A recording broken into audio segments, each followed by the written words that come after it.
ప్రార్థనకు చెవులు ఉండకూడదు, భక్తికి సౌండ్ ఉండకూడదు. ఢిల్లీ ఎయిర్పోర్ట్లోని ప్రత్యేక ప్రార్థనా రూమ్లో బీజేపీ నాయకురాలు మాధవిలత చేసింది 100% తప్పే. అదే సమయంలో ఆమెకు వ్యతిరేకంగా స్పందిస్తున్న ముస్లిం మతస్థులది, సెక్యులరిస్టులుగా చెప్పుకునే వాళ్ళది, విశ్లేషణ చేసే వాళ్ళది కూడా 100% తప్పే. మనకు రాజ్యాంగం వ్యక్తిగత స్వేచ్ఛ హక్కునిచ్చింది. మతం పరమత సహనం, మత సామరస్యం అనే నినాదాన్ని ఇచ్చింది. ఢిల్లీ ఎయిర్పోర్ట్లో ఈ 2 అంశాలు ఉన్నాయి. ఆ రూమ్లో ముస్లిం మహిళలు ప్రార్థన, వాళ్ళ దేవునికి ప్రార్థన చేసుకునే సమయంలో ఈ బీజేపీ నాయకురాలు మాధవిలత భగవద్గీతలోని శ్లోకాలను గట్టిగా అందరికీ వినబడేలా లౌడ్ వాయిస్తో శ్లోకాలను పఠించారు, చదివారు. అంటే ఫర్ ఎగ్జాంపుల్ ఒక రూమ్లో 2 వ్యక్తులు ఉన్నారనుకోండి. ఒక వ్యక్తి సైలెన్స్గా ఉన్నప్పుడు ఇంకో వ్యక్తి శబ్దం చేస్తే ఈ సైలెన్స్గా ఉన్న వ్యక్తి యొక్క ఏకాగ్రత దెబ్బతినే అవకాశం ఉంటుంది. అక్కడ కూడా అదే జరిగింది. ప్రత్యేక ప్రార్థనా రూమ్లో ఆ ముస్లిం మహిళలు ప్రార్థనలను చేసుకుంటున్నప్పుడు ఈ మాధవిలత గట్టిగా చదవడం వల్ల వాళ్ళ ఏకాగ్రత దెబ్బతిన్నది. అంటే ఇది వాళ్ళు, ఆ మహిళలు దీని మీద ఏం స్పందించలేదు. అది మా ఏకాగ్రత దెబ్బతిన్నదని కానీ, లేకుంటే మా హక్కులకు భంగం కలిగించింది మాధవిలత అని వాళ్ళేం స్పందించలేదు. చెప్పేది ఈ సోషల్ మీడియా, జాతీయ మీడియా ఆధారంగా చెప్తున్నా.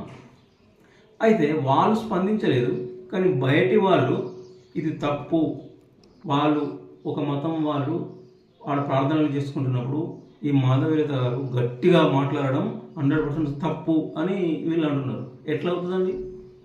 ఎట్లా తప్పు అవుతుంది? ఒక్కరిదే ఎట్లా అవుతుందండి తప్పు? ఇద్దరిదే అవుతుంది. నువ్వు గట్టిగా మైకులు పెట్టి లేదా చాలా లౌడ్గా మంత్రాలు చదివితేనే నీకు దేవుడు నిన్ను కరుణిస్తాడా? గట్టిగా ప్రార్థన చేస్తేనే నిన్ను దేవుడు కరుణిస్తాడా? నిన్ను గుర్తిస్తాడా? నువ్వు చెప్పే సమస్యలను వింటాడా?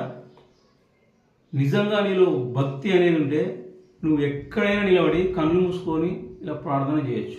అది నిజమైన భక్తి అంటారు. నీ దేవుడు నిన్ను గట్టిగా భగవద్గీత శ్లోకాలు గట్టిగా అందరికీ వినబడేలా చెప్పు అని చెప్పిండా? అలా చెప్తేనే నేను అందరినీ కరుణిస్తా అని చెప్పాడా?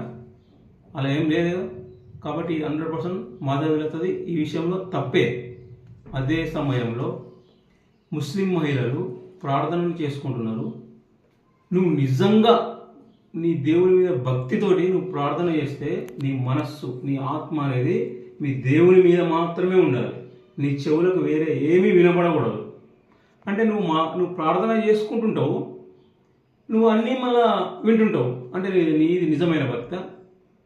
నువ్వు నిజంగా భక్తితోటి నువ్వు ప్రార్థన చేస్తే నీ పక్కన బట్టి ట్రైన్లు పరిగెత్తినా, కుక్కలు మొరిగినా, ఆటం బాంబ్ బ్లాస్ట్ అయినా సరే ఆ సౌండ్ నీ చెవులకు వినబడకూడదు. అది నిజమైన భక్తి అంటారు. ఈ విషయంలో నా అభిప్రాయం మాత్రం ఇద్దరిది తప్పే. అసలు ఎందుకండి హిందువులకు గుళ్ళు, ముస్లింలకు మసీదులు, క్రిస్టియన్లకు చర్చీలు, ఇలా అన్ని మతస్థులకు సంబంధించి అందరికీ అన్ని గుళ్ళు ఉన్నాయి. ఒక్కొక్కరింట్లో ప్రత్యేక పూజా గదులు ఉంటాయి. ఎవరింట్లో వాళ్ళు ప్రార్థన చేసుకోవచ్చు. మళ్ళీ ప్రత్యేకంగా పబ్లిక్ ప్లేసులలో ఈ ప్రత్యేక ప్రార్థనా మందిరాలు ఎందుకండి? ఒక 1/2 కిలోమీటర్ ఒక సులభ్ కాంప్లెక్స్ కట్టేయండి. అది అర్జెంట్ ఎవరికైనా. అటు మతోన్మాదం ఉన్న హిందువులది, మతోన్మాదం ఉన్న ముస్లింలది, ఇద్దరిది తప్పే. దీని మీద స్పందించే మిగతా వాళ్ళని కూడా ఎవరో ఒక్కరి సైడే మాట్లాడుతున్నారు. అది కాదు. మీరు నిజమైన సెక్యులర్లు అయితే ఇద్దరిని ఖండించాలి, ఇద్దరిది తప్పని చెప్పాలి.